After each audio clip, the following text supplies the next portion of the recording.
We have discovered an amazing thing between these two 60 years apart. Watch this.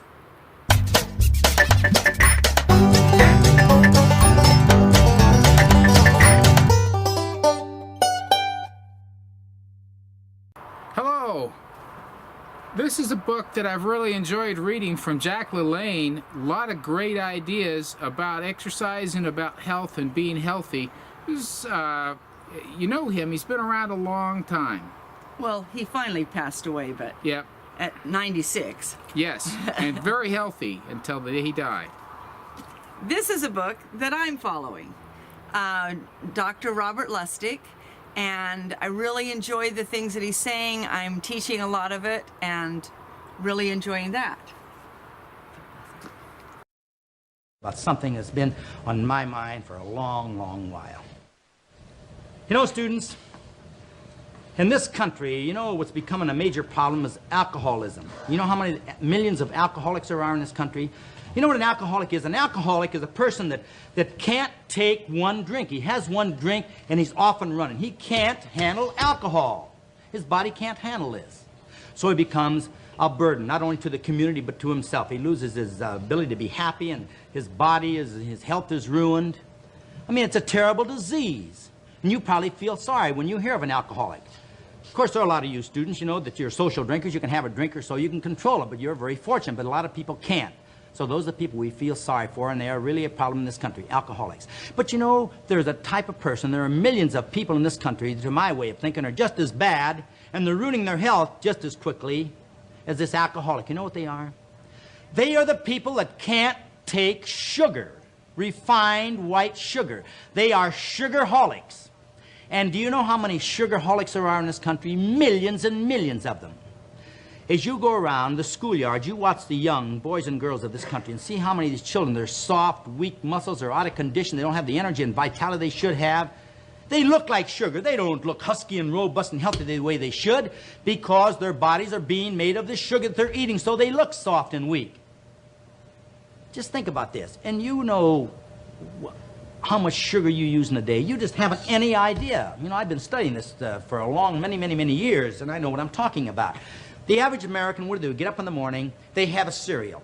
In that cereal, there is sugar that the cereal manufacturers have put in there. They've demineralized the cereal and they put sugar in it.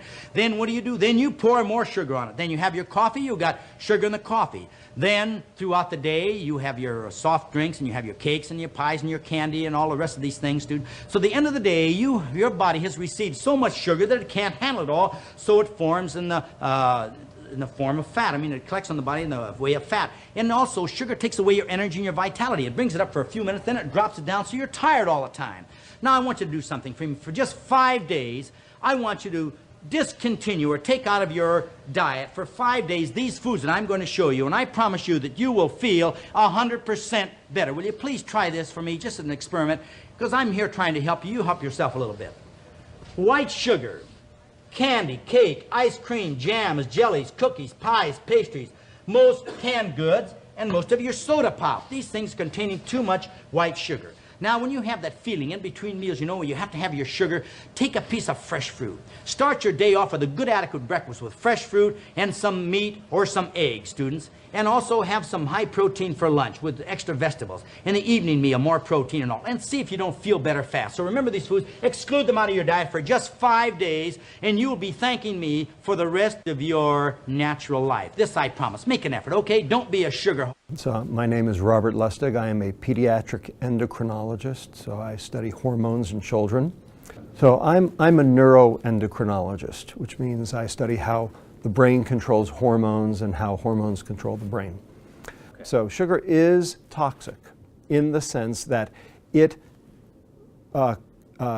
proffers a specific set of biochemical alterations that are detrimental to human health, unrelated to its calories. In that respect, it is very much like alcohol. So alcohol is not dangerous because of its calories, even though it's got 7 calories per gram. Alcohol is not dangerous because it causes weight gain. In fact, a lot of alcoholics are actually quite rail thin. yet they're very sick. Alcohol is dangerous because of the molecule, because of the inherent toxicity of the molecule, because of things that alcohol does and how alcohol is metabolized in the body. So when you consume alcohol, number one, some of it goes to the brain, and obviously we celebrate that effect, but obviously if you do that chronically and long term, you get brain damage. In addition, alcohol goes to the liver and is metabolized in the liver.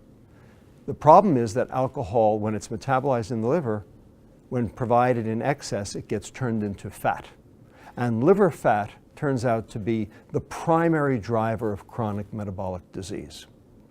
So all of the diseases of alcohol, type 2 diabetes, fatty liver disease, and brain problems, we are now seeing in children. And they don't drink alcohol. But boy, oh boy, do they consume sugar. And it turns out that the molecule in sugar that is sweet, called fructose, on the other hand, is completely vestigial to all human life, to all animal life. It is a remnant, it's a holdover from our prokaryotic or bacterial ancestry, our plant ancestry. We don't need it to live. We can live just fine without it. We do have the capacity to metabolize a limited amount of it, exactly the same way we have a limited capacity to metabolize a certain amount of alcohol.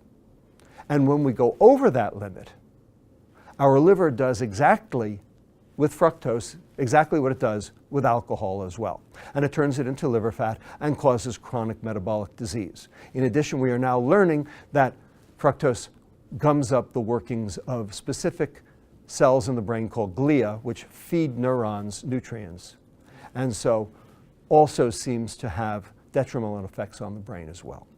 So you can see that this is not because of calories. This is not because fructose has a caloric profile. It's because it has a biochemical profile which is very much akin to alcohol.